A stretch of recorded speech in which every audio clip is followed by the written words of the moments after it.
Israel பாலஸ்தீன போரில் ஆயிரக்கணக்கான பொதுமக்கள் உயிரிழந்துள்ளனர்.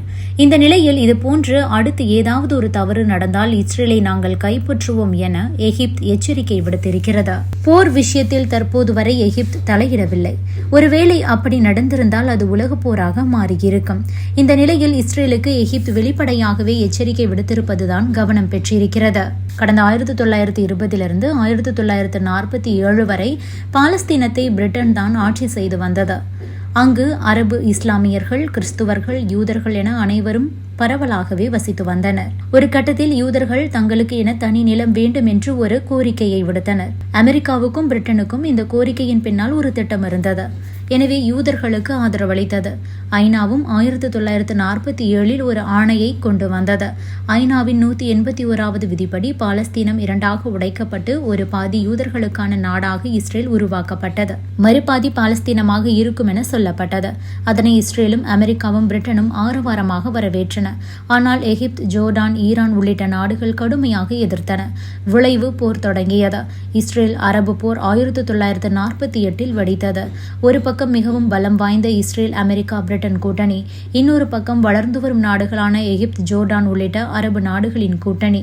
போரின் முடிவில் இஸ்ரேல் வெற்றி பெற்றது. விளைவு மொத்த பாலஸ்தீனத்தில் 79% நிலத்தை இஸ்ரேல் கைப்பற்றியது. ஆனால் மிகவும் முக்கியமான நகரமான வெஸ்ட் பேங்க், கிழக்கு ஜெருசலம் ஜோர்டான் வசமும், காசா எகிப்து வசமும் வந்தது. எனதான் 79% நிலத்தை வைத்திருந்தாலும் அது வெறும் நிலம். ஆனால் ஜோர்டானும் எகிப்தும் கைப்பற்றியது மக்கள் வாழக்கூடிய முக்கியமான பகுதி. எனவே இஸ்ரேலுக்கு இது மான பிரச்சனையாகவே இருந்தது. இதனை அடுத்து 1967 இஸ்ரேல் போரை தொடங்கியது. 6 நாட்கள் போர் நீடித்தது. இதில் ஜோர்டான் எகிப்து வசம் இருந்த பகுதிகளை அமெரிக்கா உதவியால் கைப்பற்றியது. அப்போது முதல் இஸ்ரேல் சொல்வதுதான் பாலஸ்தீனத்தில் சட்டம். எதிர்த்து பேசினால் சிறை, கூட்டமாக சேர்ந்து போராடினால் தண்ணீர், உணவு, மின்சாரம் கிடையாது. எனவே இந்த சூழலை மாற்ற பாலஸ்தீன விடுதலை அமைப்புகள் உருவாகின. அதுதான் ஹமாஸ். அரசியல் ரீதியாகவும் ராணுவ ரீதியாகவும் எல்லாவற்றிற்கும் ஹமாஸ் தன்னை தயார்படுத்திக் கொண்டது. கடந்த ஆண்டு அக்டோபர் மாதம் இஸ்ரேலை ஹமாஸ் தாக்கியது. பதிலுக்கு இஸ்ரேலும் போரை தொடங்கியது. இந்த போரில் ஹமாஸ் அமைப்பை சேர்ந்தவர்களை விட பொதுமக்கள் தான் அதிகமாக கொன்று குவிக்கப்பட்டனர். 42,000க்கும் அதிகமான மக்கள் கொலை செய்யப்பட்டனர். யார் சொல்லியும் இஸ்ரேல் போரை நிறுத்தவில்லை. எனினும் பேச்சுவார்த்தை காரணமாக கடைசியாக போர் முடிவுக்கு வந்திருக்கிறது. இப்போது ஒரு பக்கம் கைதிகளின் பரிமாற்றம் நடந்து வருகிறது. ஆனால் இஸ்ரேலின் கோபம் இன்னுமே குறையவில்லை. ஹமாஸ் அழிக்கப்பட வேண்டிய ஒன்று என கூறி வருகிறது. சூழல் இப்படி இருக்கையில் எகிப்து எம்பி முஸ்தபா இஸ்ரேலுக்கு வெளிப்படையாக எச்சரிக்கை விடுத்திருக்கிறார். இஸ்ரேல் சிறிய தவறு செய்தால் கூட அடுத்த நொடியே டெல் அவீவை நாங்கள் கைப்பற்றி விடுவோம் என கூறியுள்ளார். பாலஸ்தீனத்திற்கு ஆதரவாக நாங்கள் இப்படி சொல்லவில்லை. எகிப்தை இஸ்ரேல் தாக்க நினைத்தால் பதிலடி இருக்கும் என்று அவர் கூறியதாக ரஷ்ய ஊடகம் RT செய்தியாக வெளியிட்டிருக்கிறது. இந்த நிலையில்தான் எகிப்து நாட்டின் அதிகாரப்பூர்வ நாளிதழான அல் அஷ்ரம் செய்தி ஒன்றை வெளியிட்டிருக்கிறது.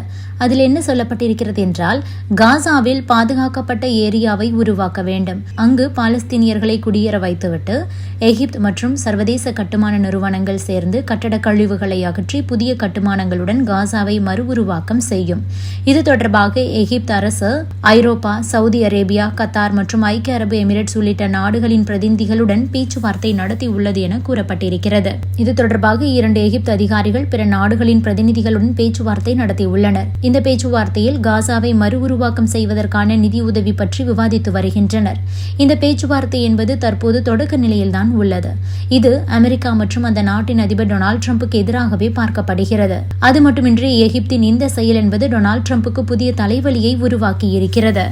ஏற்கனவே ட்ரம்ப் என்ன சொல்லியிருக்கிறார் என்றால், காசாவை அமெரிக்கா மறுபுனரமைப்பு செய்யும். அதனால் காசா மக்களை அண்டை நாடுகள் ஏற்றுக்கொள்ள வேண்டும் என கூறியிருக்கிறார். இந்த நேரத்தில் எகிப்து இப்படி ஒரு அறிக்கையை வெளியிட்டிருக்கிறது. எகிப்தின் இந்த நடவடிக்கையின் பின்னணியில் ஒரு முக்கிய காரணமும் உள்ளது.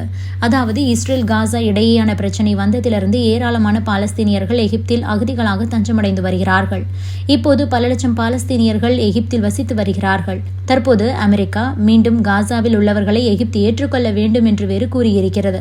இது எகிப்துக்கு பெரும் சிக்கலை ஏற்படுத்தும். இதனால் தான் அமெரிக்காவின் முடிவுக்கு எகிப்து எதிர்ப்பு தெரிவித்துள்ளதோடு பிற நாடுகளுடன் சேர்ந்து காசாவை புதியதாக கட்டமைக்க முடிவு செய்திருக்கிறது. அதே நேரத்தில் எகிப்தின் இந்த பிளான் சாத்தியமாகுமா என்ற ஒரு கேள்வியும் எழுந்துள்ளது. ஏனென்றால் எகிப்தின் பொருளாதார நிலைமை ரொம்பவே மோசமாகி இருக்கிறது. அந்த நாட்டுக்கே ஆண்டுதோறும் பல ஆயிரம் கோடிகளை அமெரிக்கா தான் வழங்கி வருகிறது. இப்படியான சூழலில் அமெரிக்காவையே எதிர்த்து பிற நாடுகளின் உதவியோடு காசாவை மேம்படுத்த எகிப்து முடிவு செய்திருக்கிறது. எகிப்தின் இந்த முயற்சி வெற்றி அடையுமா என்பதை நாம் பொறுத்திருந்துதான் பார்க்க வேண்டும்.